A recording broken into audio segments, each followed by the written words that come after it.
All right, it says we're live. All right. Thank you all for coming tonight. I stood here just 3 weeks ago. Somehow I'm more nervous tonight than when I actually read my own stuff, and I can't tell you quite why that is, but I am. This is Sam Ruddick will be the first of 4 or 5 visiting writers, readers this semester, this academic year.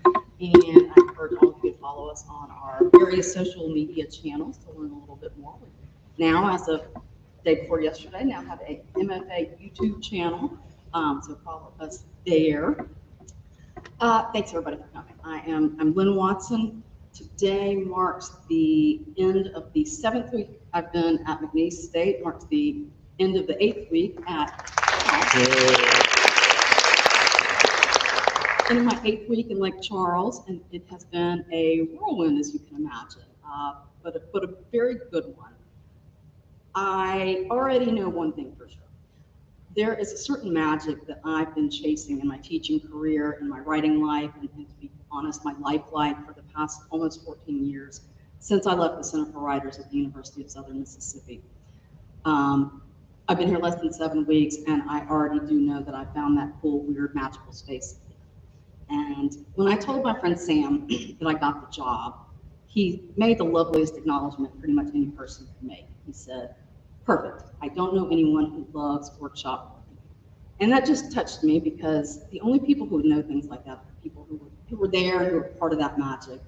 And excuse me, that's one of the reasons I wanted to bring Sam to you all, to spread some of that magic, your way. The other half is because, of course, he's an accomplished writer. Before I turn the mic over to Sam, I wanted to start the night by reading a couple of things, 2 short pieces that represent that past and present magic. The first one being sort of a thank you to all of my students, to the English faculty who decided to take a chance on me and hire me and have allowed me to share my experiences with you, from my corner to Keegan to Dr. Buckles. Thank you for coming, Dr. Buckles. Like I said, I plan to read something of my own, but what's becoming a tradition in these readings is I'm going to steal somebody else's words again. So I thought I might start the night by reading this teeny tiny little excerpt of an excerpt I came across the other day.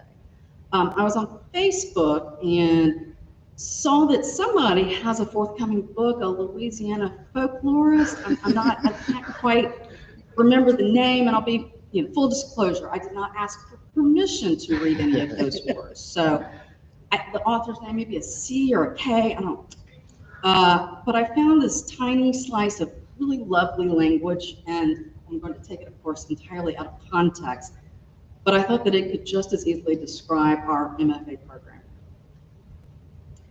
Some places don't fit in the boundaries we draw for them. They seem to wiggle free of the normal world.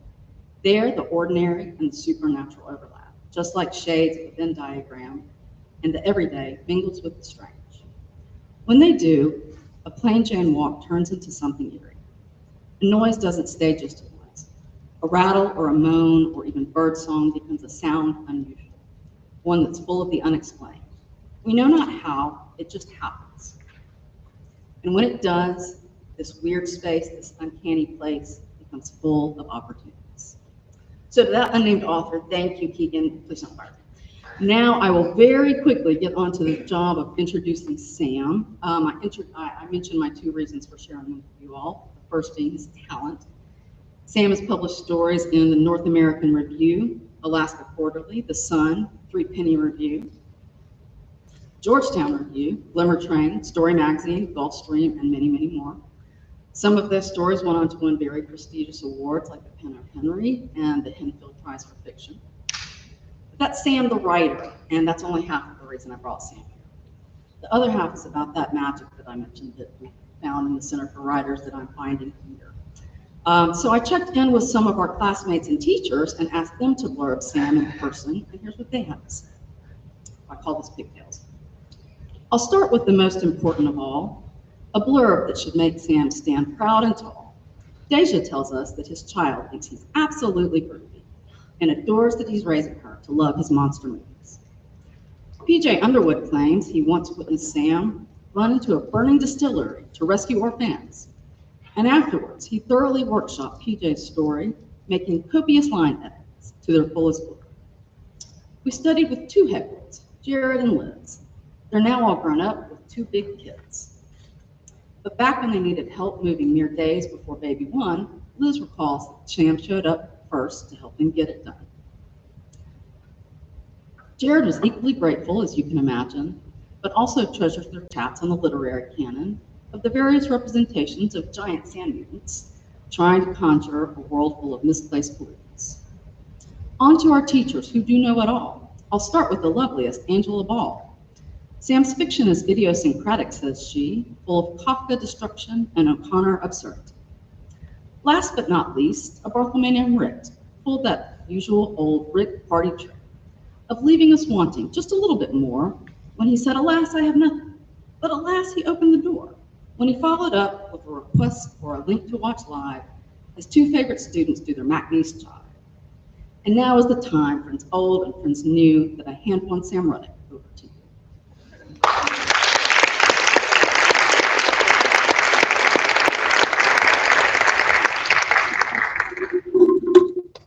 Thank you for that lovely introduction.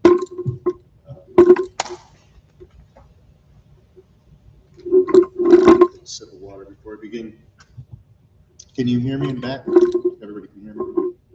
Okay, this is called The Second Toughest Son of a Bitch in East Cary, Indiana. There wasn't supposed to be any funeral.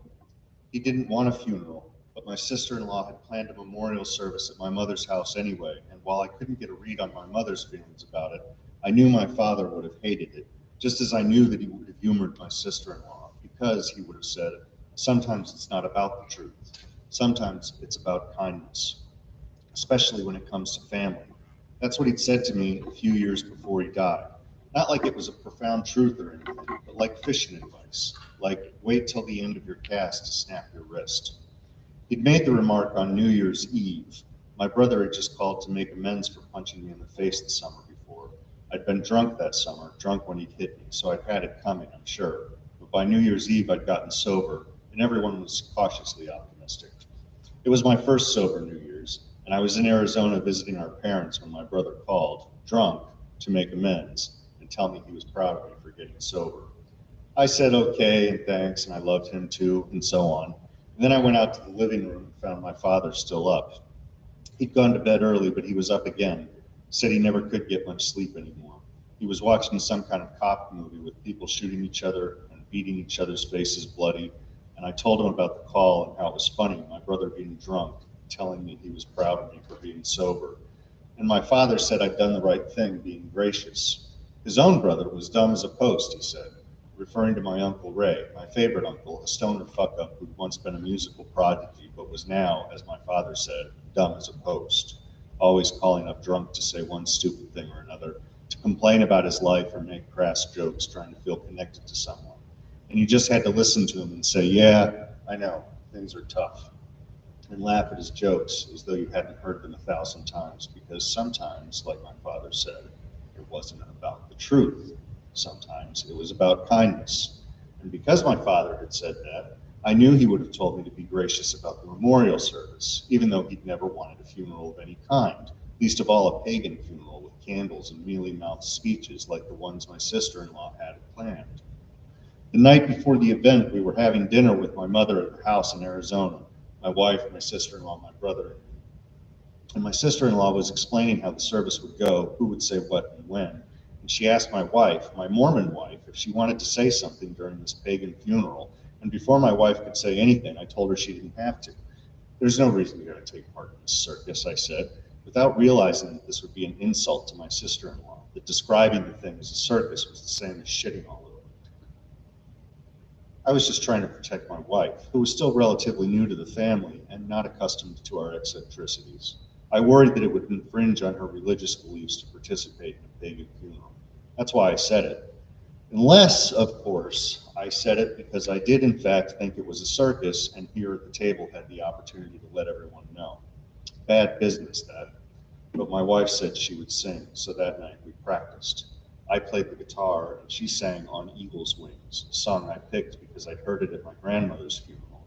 And my grandmother was Catholic, and when my father went to the hospital and they asked him for his religious preference, He said Catholic, and they sent a Catholic priest, and my father sent him away, saying, no, I'm not Catholic. I prefer Catholics. My wife is Catholic. My kids are Catholic, he said, even though in truth, neither my brother nor I had practiced for years.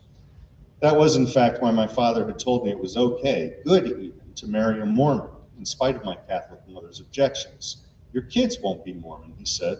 They'll grow out of it the same way you guys grew out of Catholicism. But it'll give them some kind of moral foundation. That shit is difficult to teach without religion, he said. And that's why he was concerned about my niece, my brother's daughter, because she was being raised without religion as far as he could tell, and therefore without morals. So my wife and I practiced our song. She sang, "He Will Raise You Up on Eagle's Wings," and I played guitar. And we had it more or less nailed by the time people started coming over for the memorial the next day. But how was it, I wondered, that my sister-in-law's face had remained blank when I called the whole affair a circus? How was it that at the dinner table, after my brother had cleared his plate and it was just the four of us, my wife, my sister-in-law, my mother, and me, how was it that she'd been so unaffected? Only my wife had said something. "Thomas," she said, "Hannah's gone to all this trouble to plan a memorial for your father, and you just called it a circus." And before I could even finish saying I hadn't meant it that way, Hannah cut me off, saying that it was all right. Of course it was all right, I thought. My father was dead. But still, one had to admit that she was awfully kind. Awfully. It was a kindness I almost hated, because what I'd said must have stung, and yet she hadn't even blinked, and the next morning everything was in place. I wore a suit. My Uncle Ray, my favorite uncle, who had always pretended to be frightened by my Halloween costumes, had driven in from California in shorts and a Hawaiian shirt for the occasion. And in the kitchen, before the other guests arrived, he asked me if I thought I might be a little overdressed. "Don't you think you're a little overdressed?" he asked across the granite countertop. And I said, "You're telling me I'm overdressed for my father's funeral?" He put his hands up, palms out, to both indicate apology and tell me to stop. "Easy there, bulldog," he might have said. But he didn't, because he could tell I was angry. I wanted to be angry. My father had taught me to handle grief with anger, and angry was easier, so I was angry. But I knew the anger was artificial, and I knew my uncle was right. I was overdressed. No one else had dressed that way. Not even my mother had insisted on such formality. Why had I? And why, when confronted about it, had I called the affair a funeral? "You're telling me I'm overdressed for my father's funeral?" I'd asked. When in fact it was not a funeral or even a religious service, except to the extent that my sister-in-law was, or believed she was, a pagan witch. It was a sham, I thought, a pagan thing. A sham she'd bought into with an open and generous heart, but a sham nonetheless.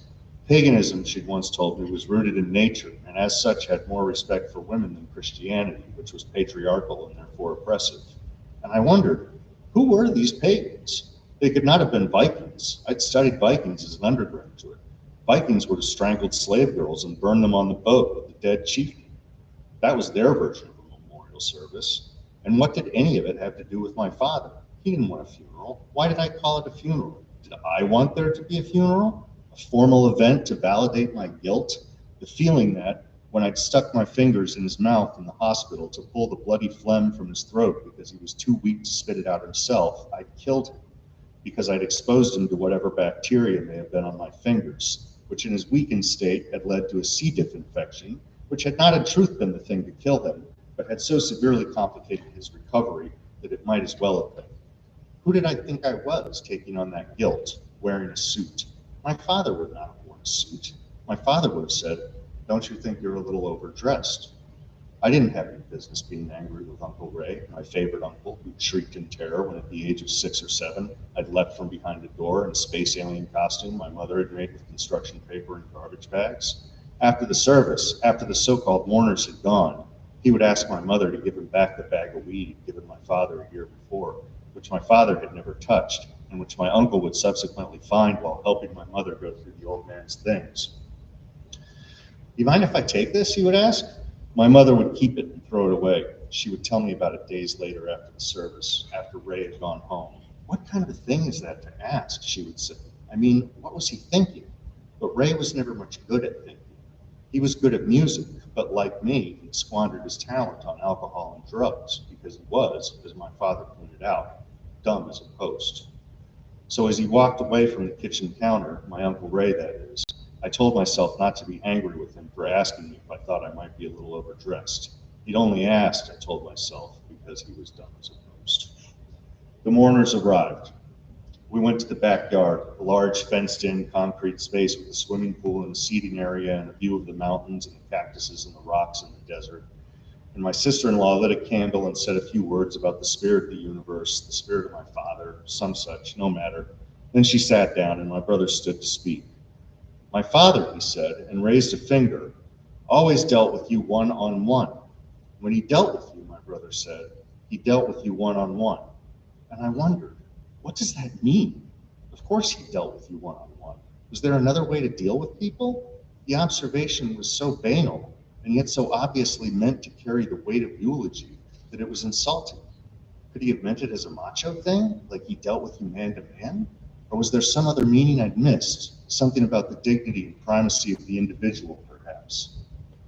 I sat off to the side of the general seating area with my wife, away from the others, the rose bushes behind us, and also a Meyer lemon tree I'd always hated because the lemons were so sweet, and why do you want a sweet lemon when the whole purpose of a lemon is to be sour? And my brother stood surrounded by the mourners in the general seating area, all those guests I didn't know, and he said this meaningless thing that perhaps meant a great deal to him but meant nothing to me. And maybe it didn't mean much to him either. Maybe he knew it was meaningless. There was something about the way he held up his finger and said one-on-one, then found himself with nothing more to say, that made me think he'd realized that he'd never had anything to say to begin with. He was only saying something because he felt he was supposed to.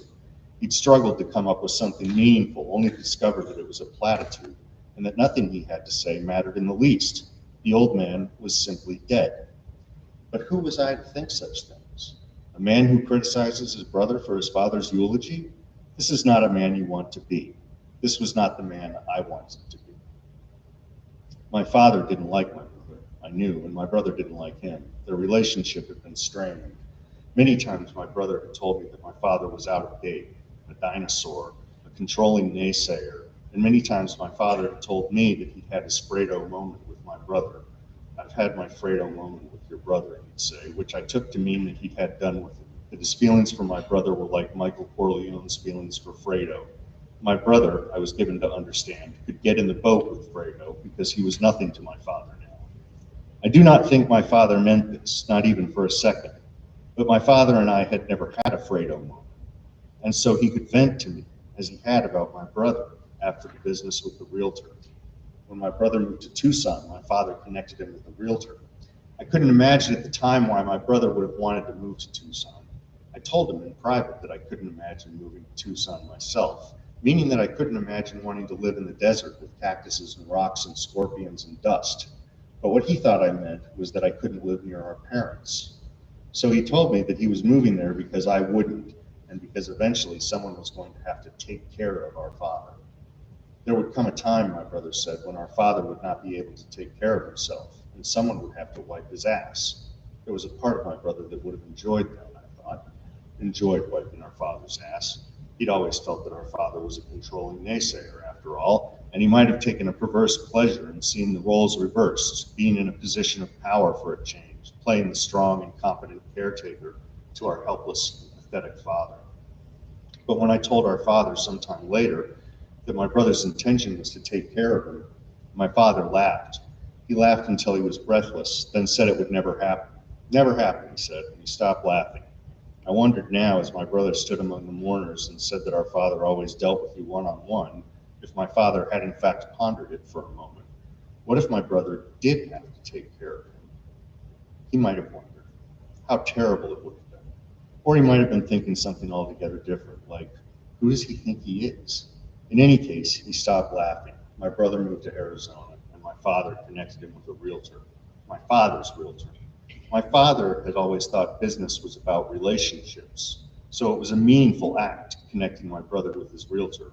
But my brother did not think business was about relationships. My brother thought business was about getting the best deal.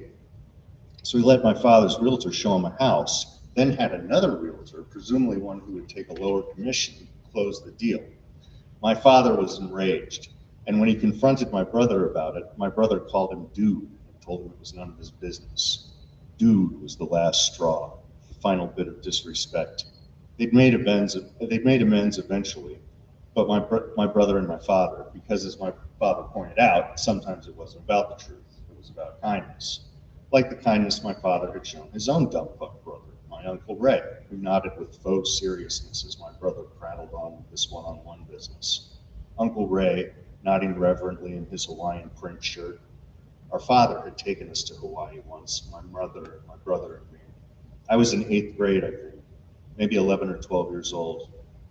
My brother was 14 or 15, and one day we went deep sea fishing on a private charter boat, which must have been a dream come true for the old man, a middle-aged man at the time, maybe 42 years old. Just him and his family on a fishing boat trolling off the coast of Hawaii. And when it was my turn to hold the rod, I hooked a marlin, but I was too weak to reel it in, too weak for anything in that sun with all the water around us, weak, worthless, embarrassed, ashamed, because everyone else had already reeled in a fish, and here I was too weak. I was always too weak for fishing, too weak to stand up to the bullies at school, too weak even to bear my own shame, which grew and grew until finally the first mate came over and tugged on the line and turned to my father and said, I don't know what he's got there, but it's bigger than him. And then the shame was gone, because everything was as it should have been. Even the first mate had said it. There was no way I should have been able to reel in a fish that size. So my father took over the rod and the chair and fought with the thing for 2 hours before he got it on the boat, a marlin maybe 5 feet long, a fantasy catch for him. And I'd hooked it. I was his good luck charm that day. I was his golden boy, and he was my hero. And on the way back to shore, I fell asleep on the upper deck, and when I woke up, my legs were sunburned purple. Almost 30 years later, we'd have a similar experience in Mexico on a much smaller boat, practically a skiff. My wife vomiting over the side, the skiff bouncing on the waves, the occasional raft of driftwood and trash going by, and me with this fish, this giant sailfish jumping, his glorious fin, his beautiful swordfish nose. I'd hooked him, and I couldn't reel him in, just like when I was a boy, only I wasn't a boy anymore, so there was no excuse. And my father was old and sick and weak. He would fall down when we got back to the dock, fall down on his face simply because he couldn't keep his balance anymore, couldn't feel his feet except for the burning neuropathic pain. And so he didn't know where they were in relation to the ground. And down he went on the dock and busted his nose on the wooden planks because he was old and sick and weak. And so he couldn't reel the damn thing in either. And it was left to the Mexican man who owned the boat, a gracious and evidently very strong man, who brought the fish in for us and whacked it on the head with a baseball bat so its eye filled with blood. And now my brother stood in my mother's backyard, surrounded by phony mourners, talking about one-on-one like it was supposed to mean something, when all I could think about was this fish, its eye full of blood, and how tough, how stupidly tough and defiant my father had been to be out on that boat. The irresponsible insanity of being on that tiny boat when he couldn't even walk, and the slightest toss could have thrown him overboard, into the sea, and the Mexican man would not have been strong enough to pull him out, and my mother would not have been strong enough to pull him out, and I would not have been strong enough to pull him out, because he was corpulent and old and sick and weak. He'd never been weak until then, and I was horrified by his weakness because while I didn't recognize it at the time, my understanding of the universe had been built around his strength from the time I was very small, maybe 6 years old. The first time I'd swiped the beer, he pressed his finger into my chest, tapped his finger against my sternum, and told me whatever he told me.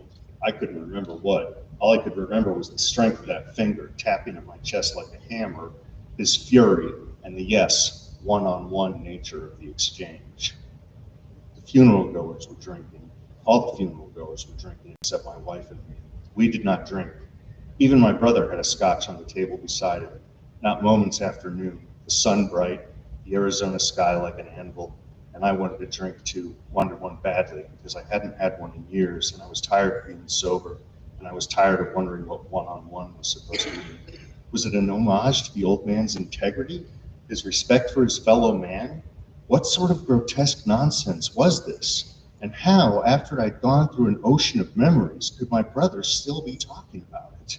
What had I missed in the interim? What insights had he shared? What stories had he told while my attention had drifted, and I'd remembered the boat and the fisheye full of blood and how they'd resented one another, my brother and our dead father, a man who always dealt with you one-on-one. My niece was naked. She was only about 3, this niece with no religious upbringing and no moral foundation. So maybe it didn't matter, but she was running around naked with her disheveled blonde hair hanging down to her bright white bottom, and people were staring, and I could tell my wife didn't like it. I could tell my wife thought my sister-in-law should have put some clothes on the child, but my brother didn't seem to mind. My brother, who was always strong enough to reel in his own fish.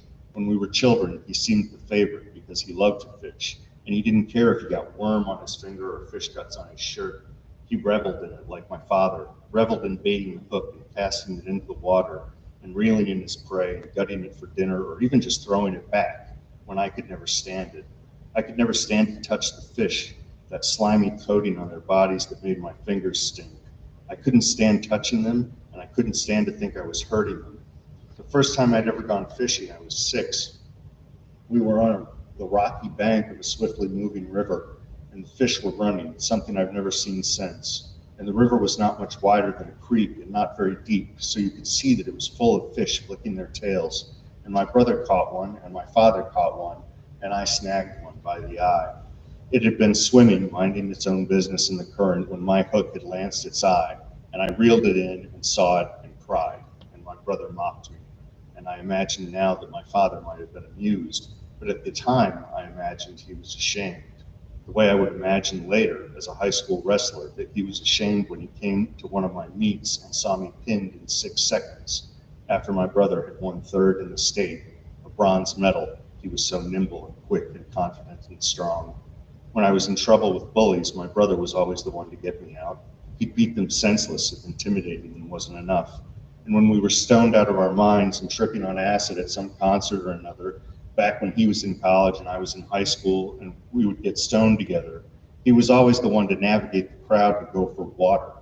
It doesn't sound like much, going for water at a concert, but when you're on acid, navigating a crowd like that, remembering what you're doing and why you're doing it without getting distracted or frightened by the constant streams of hallucinations is a heroic act. And my brother was nothing short of heroic in that regard. So decisive in his movements, decisive enough to choose his own realtor. The realtor was not the only argument he had with our father, of course. There had been others, too many to catalog. By the end of my father's life, I think they'd given up communicating. A few days before my father's last Christmas, I'd gone with him to pick out the roast for Christmas dinner. And while we were walking to the grocery store, he told me that he'd been thinking about it for a long time, and he'd finally figured out where he'd gone wrong with my brother, what he'd done to alienate him. I asked him what it was, and he said, "Not a fucking thing. It's got nothing to do with me." I wondered now, as my niece ran naked around the pool, if that was a conversation he and my brother had ever had one-on-one. Did they even speak to one another toward the end, outside the context of family gatherings? My brother didn't even like going to our parents' house anymore, he told me, because our father always had that fucking fascist news channel on. This, of course, a reference to Fox News. As if a man in his late 60s, a retired executive who liked fishing and drinking, who'd worked in the insurance industry his whole adult life, would have been watching anything else. Of course he was watching that fucking fascist news channel, I thought. What of it? He's our father, I wanted to say. But my brother had to be right. It was more important to be right than to be on speaking terms with our father. They spoke, of course, but they were not close. Our father was too controlling, my brother said, too intrusive. And when I asked our mother about it, our mother, whose expression was impenetrable during this not funeral because she never would have betrayed her emotions in the midst of such a gathering, when I told her on the last Christmas my father was alive, that what my brother had said had infuriated me, not only about the fascist news channel, but about wiping our father's ass, about our father being manipulative and controlling and authoritarian. When I told her that I was disgusted with myself because I had said nothing in response, even though I had never experienced our father in that way, even though our father had loved and nurtured me, had encouraged me to write and play guitar and focus on my creativity when another father might have told me to focus on school, even though I had loved and cherished this man, I had said nothing to defend him. When I told her this, my mother had said that it was not my place to defend my father, that he had, in fact, been controlling where my brother was concerned, that he had never encouraged my brother to do anything creative, because he'd never had any confidence in my brother's ability to be creative, and that my brother had been hurt by that. and it was not my place to worry about their relationship, but rather to maintain a good relationship with both of them, which I had failed spectacularly to do. She did not say that last part. It was rather implied with steady eye contact and raised eyebrows. And it was true. I hardly ever came to visit. I hardly ever called. I spoke to my father from time to time, but I only spoke to my brother when I was in town for the holidays, and then only at family gatherings. I should have dealt with them one-on-one, I thought, as my brother prattled on inanely, standing in the middle of this not funeral goers, standing in the middle of the not funeral goers while his daughter stood naked beside him with her disheveled hair, and my wife squirmed at the sight. "People are taking pictures," she whispered, and then he was done. He allowed silence to resonate, then sat down, and now it was my turn to speak, in my suit and tie. I was the only one in a suit and tie, the only one to show any respect, I thought, or the only one pretentious enough to dress up for a backyard funeral, to see the absurdity of it all. I stood and I began. I began with the story his mother had told me. My father's mother, I said, so you know it's true. It wasn't just some story he told me to brag about how tough he was. It was a story his mother had told me to explain how stubborn he was. My father's father had died when my father was very young, 5 years old to be exact. My grandfather was run off the road by a policeman on his way home from a sales call, so my father didn't have a father figure to look up to until he met his Uncle Elmer. Uncle Elmer was a steel worker. Uncle Elmer had lost his thumb in a steelworking accident. Uncle Elmer was the toughest son of a bitch in East Gary, Indiana. Uncle Elmer said, and my father, being young and under the sway of John Wayne, was impressed by this. So he asked Uncle Elmer, what does that make me? And Uncle Elmer said, well, you're the second toughest son of a bitch in East Gary, Indiana. The not funeral goers laughed at this. But that's not the end of the story, I said. When my father came home, he told his mother that he was the second toughest son of a bitch in East Gary, Indiana. And of course, she was appalled by his language. He was 8 years old, and this was 1949. So she said, excuse me? And my father repeated it. So she took him to the bathroom and washed his mouth out with soap. She washed his mouth out for a long time, washed it out with the intention of drawing tears, but she could not draw one. And when she was finished, he smiled triumphantly and said, see, I told you I was the second toughest son of a bitch in East Gary, Indiana. And the not funeral goers laughed again. And it was good. I was feeding off the energy. So I told another story. I told them about the shark, about the time my father was surf fishing at Vero Beach, and I was maybe 9 or 10 years old and terrified of sharks because I'd seen Jaws, and I'd seen the sharks at Vero Beach, that very beach, coming close to shore at dawn and dusk. Bull sharks swimming in shallow water, their gaping mouths rising from the waves after jumping fish. And my father stood knee deep in that water with a bucket of shrimp tied to his waist, so he might as well have been the bait himself. And I stood on the beach and watched a fin coming for him and shouted, afraid for his life, even though he was only knee deep in the water, because I knew those sharks could grab your leg and pull it off if they wanted to. But my father simply looked down with contempt and kicked the thing like a god, and it swam away. And as I told the story to the riveted not funeral goers, I realized there was a theme running through these unprepared remarks. This not eulogy at this not funeral, something about his strength and his fortitude and his indomitable will. So I told them he was indomitable. Indomitable, I said. You can't hurt steel, he used to say. He was a man who did things his own way, and nothing could stop him. And if he didn't want to do it, he would not do it. For the last 3 years of his life, I tried to talk him into using a wheelchair so he'd stop falling down, but he would not do it. And I don't think I saw him eat anything more than a strawberry shake from McDonald's in those last years either. He was diabetic, and yet he consumed those things. Consequences be damned. At the end, in the hospital, he would not eat. The food was terrible, he said.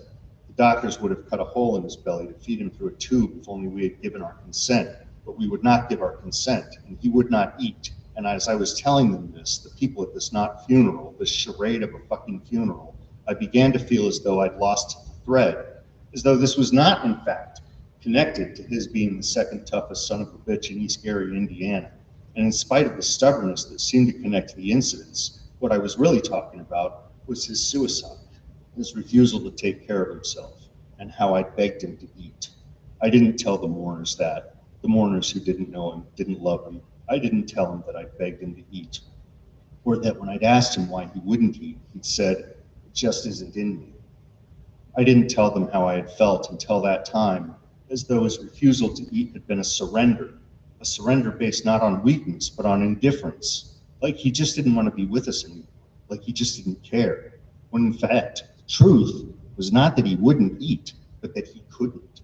And I'd only told myself he wouldn't because I couldn't stand to think that he couldn't. And as I stood in front of these not mourners, I was suddenly tongue-tied and foolish, having gone from a story about his childhood to a moment of glory in the water, to his final pathetic days when he was childlike again. Or even if he wasn't, I'd painted him that way with stories about strawberry ice cream.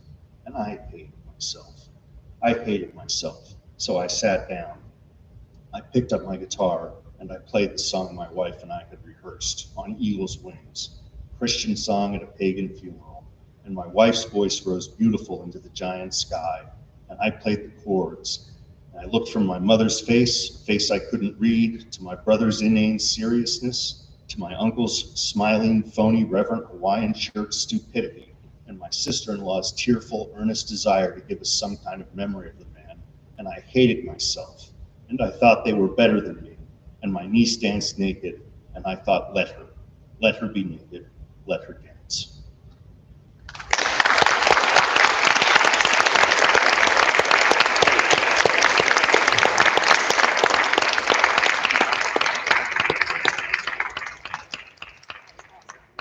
I forgot to mention we will have a Q&A afterwards.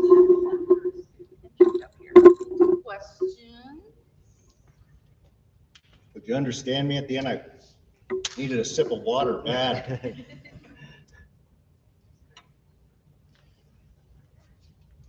So, questions? What inspired your story? My father died. That's the short version. My father died, and about 5 years later, I was reading an Austrian author named Thomas Bernard, who writes these long, ranting, crazy, negative paragraphs, and it was like, I felt like he taught me it was okay to be negative. I was like, you mean I can just be myself? That's all I gotta do? Okay. So that's kind of the inspiration was that. Yes. Who's your favorite character and why? In this story? Yes. Oh, my favorite character would have to be the narrator because because it's his complexity of emotion that's displayed on the page. He's the one that we get in depth with. I mean, besides, of course, the father, because he's modeled after my own father. My father was one of my favorite people. So it's an embarrassingly autobiographical story. Yeah. You had your hand up? Yeah, this isn't, I don't quite have a question, but here's an observation. Mm-hmm. I love the story. I love the phrase, it's not the saying the truth versus the kindness. Oh, sometimes it's not about the truth, sometimes it's about kindness. It's not about the truth, it's about kindness. And then the second toughest son of a bitch in East Carolina, Indiana. Both those phrases get repeated a few times. Right. I love them both. Thanks. My question is, I guess, does the tension between truth and kindness informs the narrator's worldview in the sense that isn't truth another type of kindness? It's not either or, it's a both and. And I'm wondering how, I'm just thinking through that character and how that narrator's interpreting the world through the second toughest son of a bitch in Eastern Indiana. I don't know if any of that makes sense, but I think I have sort of an answer. I think when this narrator is very negative, I mean, he's got some self-loathing issues, and he's got problems with everybody in his circle. So when you're that dude, the truth is not kind. At least going around telling it all the time. Telling it as you see it. Right? And arguably, you know, it's a, you know, there are people who would argue that it's a meaningless, disordered universe, you know, and that's not a particularly kind truth to grapple with either. And it's kind of what you confront when you confront death, is the possibility that it's all meaningless, and you know, so there's that too. I don't know if that addresses the. Okay. Excellent. Yes. This, I don't know if you can answer this question, but you mentioned something today about, you know, when you find that you, maybe not to rewrite a novel, not to work on it, maybe start a new one. But then you do mention a little bit about revision later in that conversation. I guess I'm struck by the power of this story, kind of the stream of consciousness, and that it's, you know, moving forward, and it seems, you know, so true. Something else you mentioned. Mm-hmm. But I did wonder a little bit about how do you approach revising a story like this? I mean, is there a revision? It's difficult, right? Because so much of it is about the flow of the language, and this story actually was just this story was fortuitous, you know. It sort of just poured out of me and needed very few edits, and it was accepted very quickly by a magazine, and so it was just a big piece of luck for me. But the magazine had an editor who went through and made some changes too, so there was that back and forth process too, and I had to be open to what he was saying, you know, and he was right about a lot of it, you know. So there's that, you know. Then sometimes with stories like this, you can take out a whole passage, right? You know, but sometimes it's all too interconnected. I still struggle with it, I guess, is the answer, you know. This is one of those questions that reminds me of the Somerset Maugham quote. There are like 3 rules for writing a novel, but nobody knows what they are. So I just don't. But you're not opposed to revising. No. These sorts of stories that are. No. Revision seems absolutely essential to me. You know, this was edited and you know, this is a one-off. I mean, one of the things I said today was that I had an old teacher that used to tell me I relied too much on luck, right?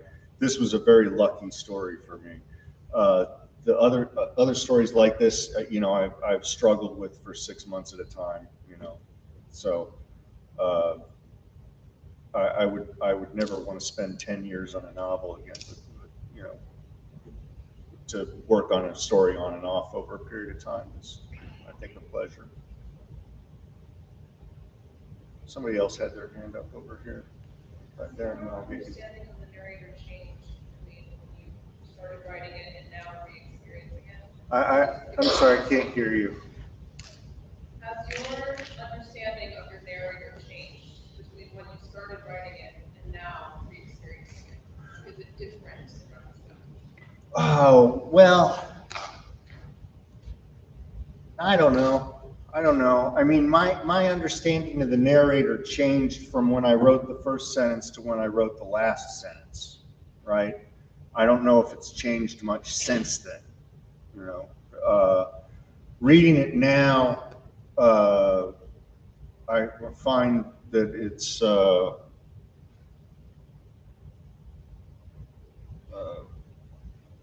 don't know, familiar, you know. So I don't think my understanding of the narrator has changed that dramatically. Yes. Did you experience a great amount of release from all the negativity that's in the story? Yes. Surely you just lay down and said, "Whew, it's out of me." Yes. Yes, definitely. And I often, a lot of my work is sort of depressing because I use it as a way to work out negativity. And I think negativity makes for more compelling reading. You know, if you know, once upon a time there was a puppy who was doing great and had a nice life and everything was perfect, why am I going to turn the page? You know, so, but yeah, I definitely, you know, I processed a lot of negativity that way. It builds up again, and then I got to write another story. Any other questions? Yes. Do you have an interest in psychoanalysis, or have you said this? I mean, I have a vested interest in having a psychoanalyst, but I don't know much academically about what she's doing in my head. You know, what she sees, everything presumably. Are there any other questions, or have I made it too awkward? I can make it more awkward. Okay. With my literature class that we read some of those stories that are more, and this one's pretty intense, but they're definitely more intense, and the students expressed worry about you. Oh, yeah. How can I make them, like, when I go back to class next Tuesday, should I say, yes, he is Smile on my face, right? I'm fine. You know, the narrators are not always doing so good. You know? But I guess we got in this conversation where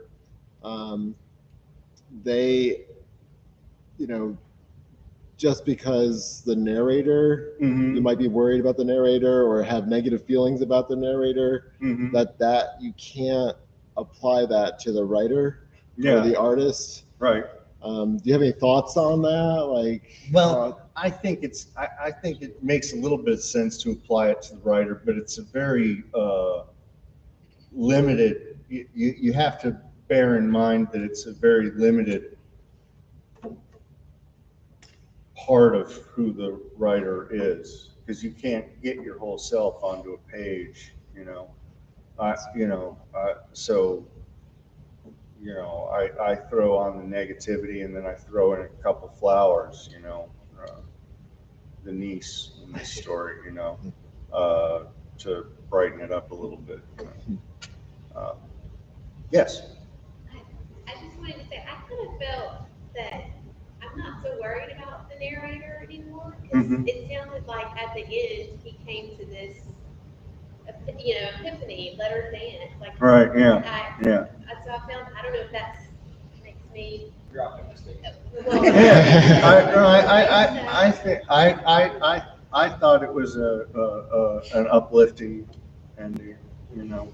Yeah, well, I mean, I just honestly, like, when I was listening to your story, I've had moments like that where it's like working things out in your head, and by the end of a family gathering or whatever, it's like, okay, I know more about myself now, and I can move forward. And kind of worked it out without making too much of a scene. That's very good to hear, because that's exactly the experience I was trying to, you know, convey.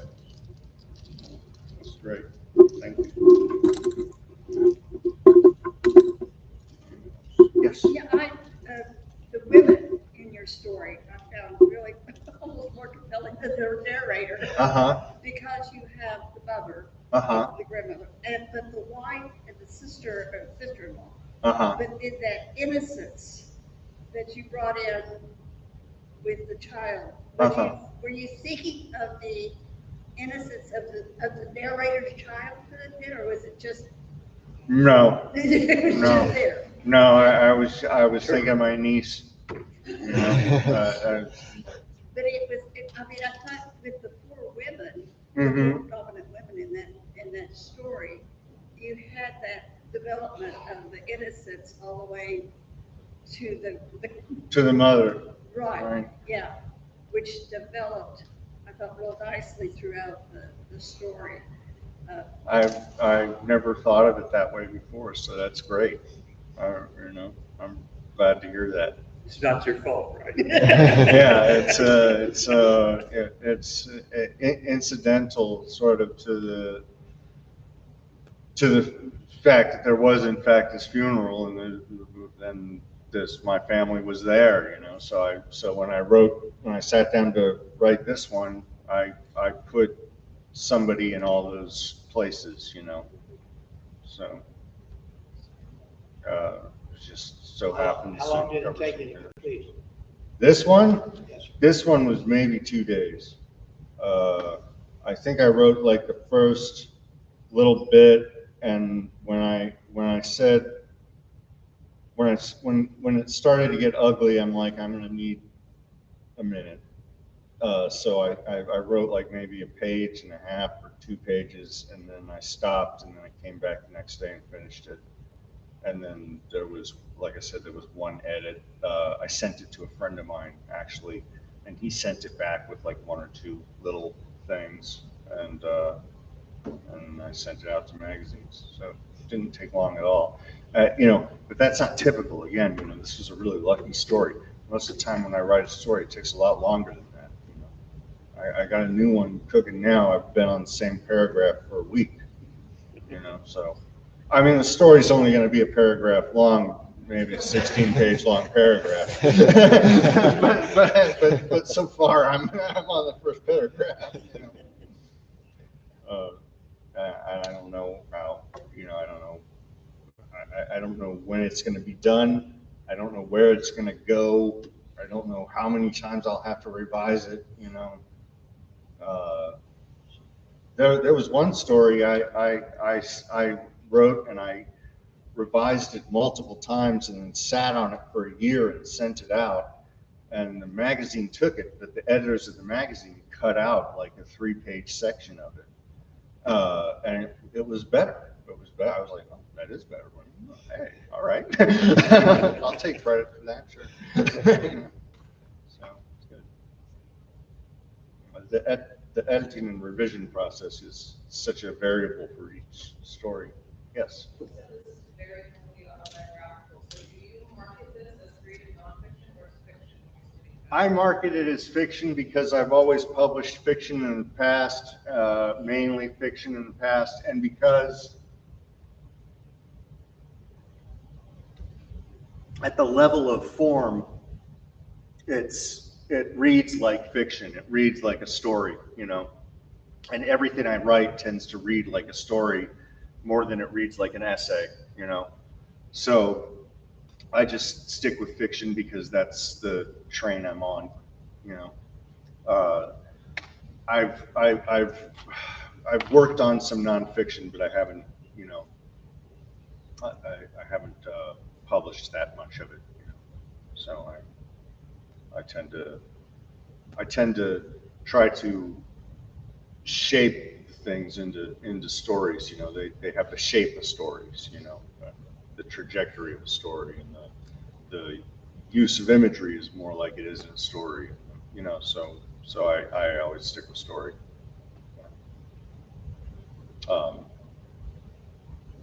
Even though there is that autobiographical influence. But it's not. I mean, it's not for the record. It's not true. You know what I mean? Like I didn't. My feelings about the actual memorial service that was real were not nearly so negative. You know what I mean? I just projected all of my negativity onto the page to create this character. I mean, I had a lot of negativity, but that wasn't all I had, And again, that goes back to kind of the question you were asking. I just think you can get such a narrow range of identity onto the page, that unless you're Tolstoy, Tolstoy can write a whole person. Chekhov can write a whole person. This is what I have to offer. A little narrow sliver.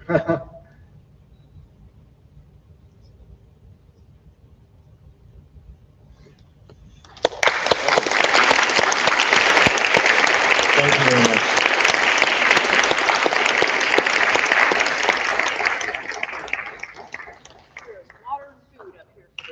Thank y'all for coming.